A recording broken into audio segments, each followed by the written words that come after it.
La Russie soutient l'Algérie qui cherche à tenir Paris pour responsable du colonialisme.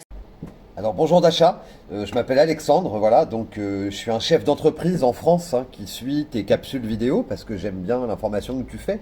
Alors je fais pas que ça, j'ai des chaînes de réinformation, je suis pas journaliste du tout, ni podcasteur à la base. Hein.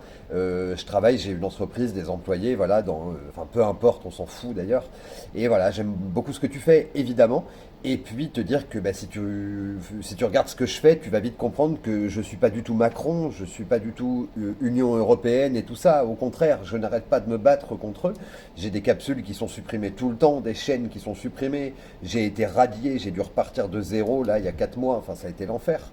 Et je suis pas le seul à faire ça. Hein. Aujourd'hui, il y a Daniel de Babel TV. Je t'invite à prendre quelques minutes si c'est pas déjà fait pour voir Babel TV. Il y a Babel TV 2 maintenant parce que lui aussi il a des soucis. Puis il y en a plein aujourd'hui. Il y a plein de gens à tous les niveaux, tous les étages qui font ça. Comme une nécessité en fait de dire aux gens réveillez-vous quoi, voilà ce qu'on vit, voilà ce qui se passe, ils sont complètement cinglés et elle l'a dit qu'elle était talmudiste là, donc voilà. Alors après voilà, il faut faire attention, il y a l'IA, il y a tout ça, je sais ce que c'est que trier l'information, d'où qu'elle vienne, une journaliste russe comme ça qui nous fait des super exclus sur ce qui se passe sur le terrain en Ukraine et tout ça, je sais tout ce que ça veut dire évidemment, donc en tout cas j'aime beaucoup ce que tu fais, vraiment.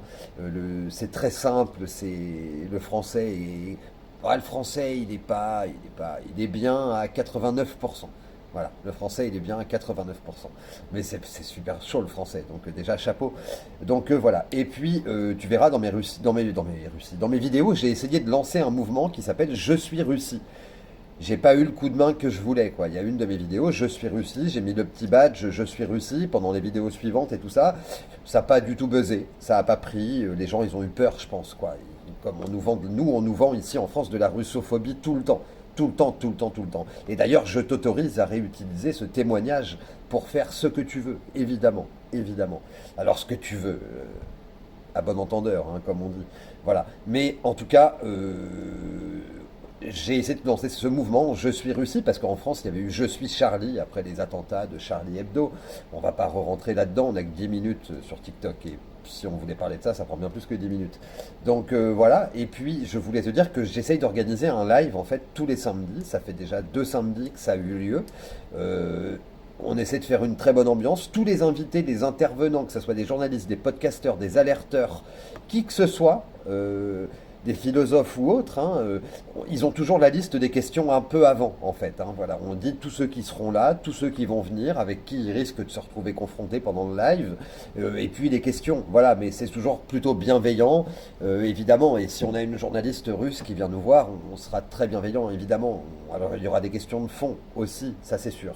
Donc voilà, mais j'aimerais beaucoup, je vois pas ce qui nous empêche de faire ça en fait. Hein. Donc dans l'absolu, tu es journaliste, tu as une carte de presse, je suis un chef d'entreprise qui a un petit média sur Instagram, TikTok, YouTube et X.